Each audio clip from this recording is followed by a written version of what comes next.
So this is my first time.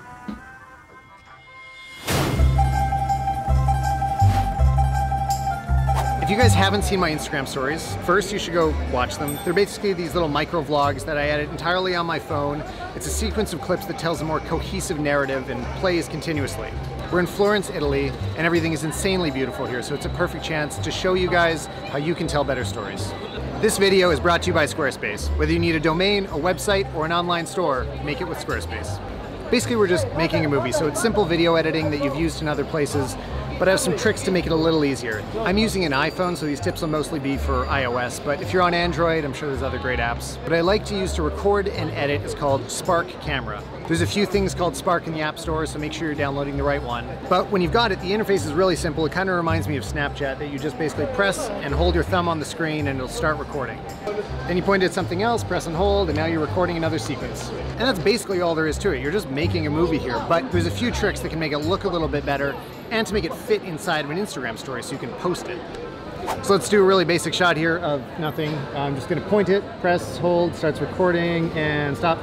And there we go, now I've got a clip to work with. The way I like to do things is have a good mix of me talking, showing my environment, and showing me traveling between environments. Little moments of transit B-roll. And as a general rule, the shots of me talking are much longer, and then shots in transit are the shortest, and then environment shots are 1.5 to 2 seconds. Of course, these are just rules of thumb, but if you follow them, it looks pretty great. Okay, so let's put it into practice. I'm gonna do a quick shot of me. So here we are, and right now I'm doing a YouTube video, and this is to demonstrate how I make Instagram stories. I know you guys have been waiting for this for a while. So next, let's do a little in-transit shot. I like to use hyperlapse for this sometimes because it stabilizes your footage a lot, and you can cover a lot of ground really quickly. Okay, the way we add this in Spark Camera, I press play, and I'm going to edit and add a new clip. Now I've got my imported hyperlapse there. Keep in mind there's no audio on it, so when I put a hyperlapse in, it means I definitely want to use music in the video. The way we add music in Spark Camera is up here. There's a music icon. You can just go through and pick a song, and it's anything from your iTunes library. Nothing from streaming services works. All right, there we go. Now we have a few quick scenery shots mixed in with some transportation. We kind of know where we are and where we're going. So next, I'm gonna start talking to the camera again, and now I'm recording. And these shots can be a little bit longer. It's what stitches the narrative together. And there we go. Now I have a little story. But now it's time to edit this down to make it a little more watchable. There's no reason it shouldn't look as good as any vlog on YouTube. So what we're gonna do is open the edit window here, and all of our circles are different clips, and I'm gonna go inside of them and just move these bars to find the start and stop every time I'm talking. Make sure that clips are moving quickly. Like this one's way too long, let's bring it down.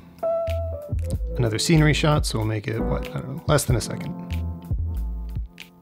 Let's make them the same, both 0.7. Walking super fast, 0.5. I try not to think too hard about the length of these clips, just kind of follow my intuition. So now I've got something that moves a lot more quickly, it's a lot more watchable, but I do want to make sure that the length makes sense. So right now it is 18 seconds, just a little bit more than 15 seconds, which is what a standard Instagram story is. For this example, I'm gonna actually cut it in half so the whole 18 fits, but sometimes I try to trim that down to 15. So now I'm gonna add some music up here, and this is just anything in your library. You can't use streaming services. And the final step, let's add a color to it. I really like Tokyo, and I just bring it down to, 65% maybe. And that's it, let's watch the whole thing. And right now I'm doing a YouTube video, and this is to demonstrate how I make Instagram stories. I know you guys have been waiting for this for a while.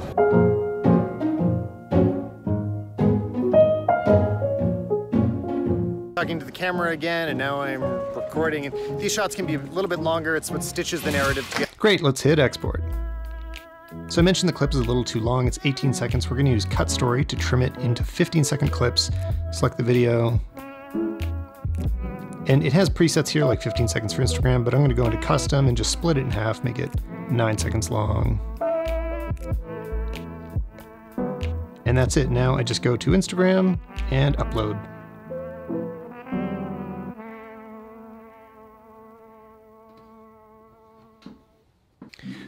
At this point, you've got everything you need to tell a way more compelling story on Instagram, but there's a few more tricks that are totally in camera, not software, that'll help you getting your stories to look more cinematic and having all your friends ask how you did that.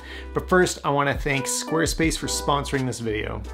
You know how these days you hear about Squarespace everywhere? Well, I've been with Squarespace since way before that. I've been using them for over 10 years now because I know that they can deliver an exceptional website. They have the perfect balance of ease of use and customizability to help you build your home on the internet. So if you're ready to launch your portfolio, an online store, or you just know somebody that needs a website, go to squarespace.com/Stalman for 10% off. Okay, now transitions, you might have seen some of these before. They're super basic, but they work really well. First, the whip pan. All you have to do is spin your camera away, and then in the next shot, spin it in that same direction and stop. And when you're editing, just edit on the movement and boom, you got a smooth transition. The next one is a blackout, where you end the shot on a black frame and then you start the next shot on another black frame. This isn't my hat, this is my wife's hat. Another simple one is just like shaking the camera. So that's it. It can be really simple to tell a good story, and I'd love for you to share with me what you're doing on Instagram. And if you want to know even more about this stuff, go to StalmanPodcast.com/27. That's the episode where I'm talking to Jesse Driftwood about how he makes his way more cinematic Instagram stories. One of the reasons that I started doing stories versus YouTube is I was still working on these wedding edits, and sometimes these larger edits, which I'm so obsessive about being as good as they can possibly be, it can be discouraging just jumping into it. I'm like, where do I start? What do I do? And so I started making these short Instagram stories. And at the beginning, they were just 15 seconds, filmed on my phone, edited on my phone. It was getting to the point where I was spending like 4 or 5 hours on a single day's story edit at some points. But I built an entirely new business around it, and so now I'm able to transition those. Seriously, he's going over the top and shooting with mirrorless cameras and editing it in Final Cut, but it's really inspirational to see what he's doing. So listen to the episode and then come find me on Instagram and tag me in your stories. I'd love to see what you're doing. Thanks for watching, guys, and I'll see you next time.